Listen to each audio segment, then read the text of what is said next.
Morning students, मैं जी प्रसाद सिंह आपका 11th class welcome करता हूँ। स्टूडेंट्स, जैसा कि आप देख पा रहे हैं, हमारा नया चैप्टर है motion in a straight line. इस चैप्टर में हमने आपको distance, displacement, speed, velocity, average speed, इन सभी क्वांटिटीज़ के बारे में हमने आपको बताया। अब आज स्टूडेंट्स हम बात करेंगे एक्सेलरेशन। What is acceleration? जैसा कि स्क्रीन पर आप देख पा रहे हैं, acceleration is equal to change in velocity upon time. Acceleration किसको बोलते हैं? बॉडी की वेलोसिटी में चेंजिंग होती है अपॉन टाइम को हम लोग एक्सेलरेशन कहते हैं। सपोज दैट कोई कार दिया हुआ है जिसकी इनिशियल वेलोसिटी स्मॉल u है। After T time its velocity increases and become small v। Then in this case acceleration will be change in velocity mean से v minus u upon t। ठीक है, acceleration is a vector quantity. Acceleration is a vector quantity and its SI unit is metre per second square. Students, हमने यहाँ पर कुछ point note किए हुए हैं जिसको कि आपको फोकस करना चाहिए। Note number 1, if initial velocity is less than final velocity then acceleration will be positive. And the second, if initial velocity is greater than final velocity, then acceleration will be negative. अगर body की initial velocity final velocity से greater होगी तो acceleration उसका negative होगा। In this case acceleration is said to be retardation और deceleration. इस case में हम एक्सेलरेशन को या तो रिटार्डेशन कह सकते हैं या तो डी एक्सेलरेशन कहेंगे। स्टूडेंट्स, आप यहाँ पर देख सकते हैं थर्ड केस हम लोग बनाया है कि अगर इनिशियल वेलोसिटी और फाइनल वेलोसिटी दोनों इक्वल होंगे तो एक्सेलरेशन हमारा 0 हो जाएगा। इस केस में बॉडी हमारी कांस्टेंट स्पीड से मूव करेगी। ठीक है, बॉडी के पास कोई भी एक्सेलरेशन नहीं होगा। स्टूडेंट्स, ये रही सारी इंफॉर्मेशन एक्सेलरेशन से रिलेटेड। हम एक बार फिर से रिपीट कर दे रहे हैं। एक्सेलरेशन किसको बोलते हैं बेटा? Change in velocity upon time. Acceleration is equal to final velocity minus initial velocity upon time. Acceleration is a vector quantity and its SI unit is meter per second square. If initial velocity is less than final velocity, then acceleration will be positive. If initial velocity is greater than final velocity, then acceleration will be negative, and in this case, acceleration is said to be retardation or deceleration. If initial velocity is equal to final velocity, then there is no any acceleration and body moves with a constant speed. Students, आप इसका screenshot ले लें या note कर लें। Now students, we will discuss about the equations of motion. अब हम बात करेंगे equations of motions की। आप देखेंगे अपनी बुक में 3 इक्वेशन ऑफ मोशन लिखे होंगे। v = u plus at and s = u plus half at square and the third v square = u square plus 2as. So students, हम वन बाय वन सभी equation का प्रूफ देखेंगे। तो आइए start करते हैं। Let a body starts moving with initial velocity u, after t time its velocity becomes v, s be the distance covered by body। ठीक है, कोई बॉडी जो कि इनिशियल वेलोसिटी u से चलना स्टार्ट करती है, after T time its velocity becomes small v and s be the distance covered by the body. Then acceleration of body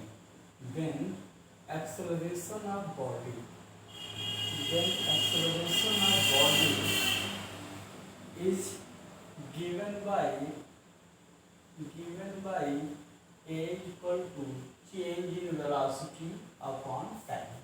change in velocity upon time cross multiply आप करेंगे। This equation can be written as at equal to v minus u। इस u को आप left side में जाएंगे, हो जाएगा u plus at is equal to v, v equal to u plus at।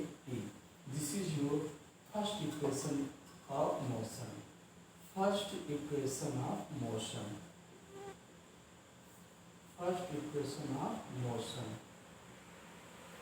Students, आप यहाँ पर देख पा रहे हैं कि फर्स्ट इक्वेशन ऑफ मोशन हमने कैसे ऑब्टेन किया। एक्सेलरेशन से बॉडी की इनिशियल वेलोसिटी u है, फाइनल वेलोसिटी v है, t टाइम में उसकी वेलोसिटी भी हुई थी। यहाँ पर एक्सेलरेशन आप कैलकुलेट करेंगे तो कुछ इस तरीके से कैलकुलेट करना पड़ेगा। क्रॉस मल्टीप्लाई आप करेंगे तो 80 हो जाएगा और उसको टू u माइनस u हो जाएगा। अब इस u को लेफ्ट साइड ले जाएंगे तो u प्लस में हो जाएगा, u plus 80 equal to v and this equation can be written as v equal to u plus 80। Students this is your first equation of motion. I hope आपको ये समझ में आ रहा होगा। आप इसका स्क्रीनशॉट ले लें, ठीक है बच्चों। आइए स्टूडेंट्स अब हम बात करते हैं सेकेंड इक्वेशन ऑफ मोशन। कैसे स्टूडेंट कैलकुलेट करेंगे उसको। स्टेटमेंट वही हमारा कि बॉडी की इनिशियल वेलोसिटी जो है after T time its velocity become small v as with the distance covered by the body। Then distance कैसे कैलकुलेट करेंगे बेटा। डिस्टेंस इक्वल टू हो जाएगा एवरेज वेलोसिटी इनटू टाइम। यहाँ पर आप देख सकते हैं बेटा उसके पास दो वेलोसिटी है, इनिशियल वेलोसिटी और final velocity.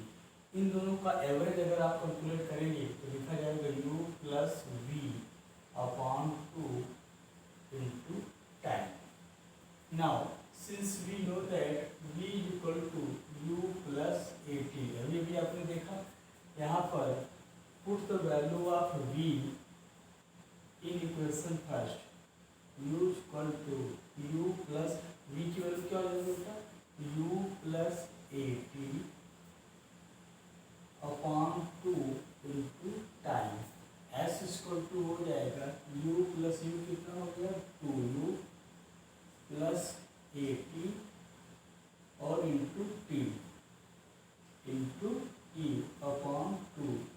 S equal to ये हो जाएगा 2ut प्लस 80 स्क्वायर अपॉन 2। अब इसको आप सेपरेट करके लिखें, अलग अलग करके लिखें। S equal to 2ut upon 2 plus 1 upon 2 80 square. 2 से 2 कैंसिल हो जाएगा, एस इक्वल टू आ जाएगा ut plus 1 upon 2 80 square. This is your second equation of motion. Second equation of motion.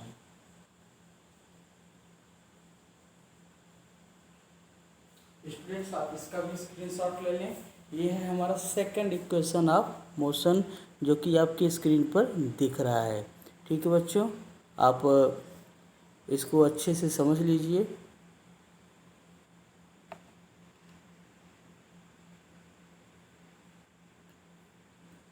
कहीं पर कोई भी डाउट हो तो आप हमसे बात कर सकते हैं, ठीक है बेटा। यहाँ पर हो जाएगा ये S equal to 2ut upon 2 plus 1 upon 2 80 square. इसको अलग अलग आप डिवाइड करोगे तो S equal to ut plus half 80 square मिल जाएगा, ठीक है बच्चों। अब हम बढ़ते हैं आगे।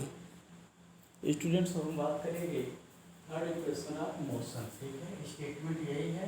अब थर्ड इक्वेशन ऑफ मोशन कैसे आप अपडेट करेंगे, आइए स्टूडेंट हम उसको प्रूव करते हैं। Students since we know that v is equal to u plus 80, ठीक है। अब यहाँ पर लिखेंगे squaring both side, squaring both side we get v square equal to u plus 80 whole square. This can be written as a square plus 2ab plus b square. v square is equal to u square plus, यहाँ से बेटा आप 2a common ले लीजिए तो आप देखेंगे बच जाएगा ut plus 1 upon 2 80 square. Now since we know that s is equal to ut plus half 80 square, so this equation will become v square is equal to u square plus 2a और इसकी पूरी value क्या है बेटा s, तो यहाँ पर हो गया ये s। v square equal to u square plus 2as. This is third equation of motion. Third equation of motion. Students I hope आपको यह बात समझ में आई होगी। अगर आपको यह बात समझ में आई है तो आप एक्सेलरेशन तीनों इक्वेशन ऑफ मोशन इसका अच्छे से प्रूफ आप समझेंगे, बोर्ड पर फोकस करेंगे, बात को सुनेंगे, तभी जाकर आपको समझ में आएगा। स्टूडेंट्स आज के लिए इतना ही। आई होप आपको समझ में आया होगा। अगर समझ में आया है तो हमारे चैनल को सब्सक्राइब करें, लाइक करें और दोस्तों को शेयर करना ना भूलें। Thank you.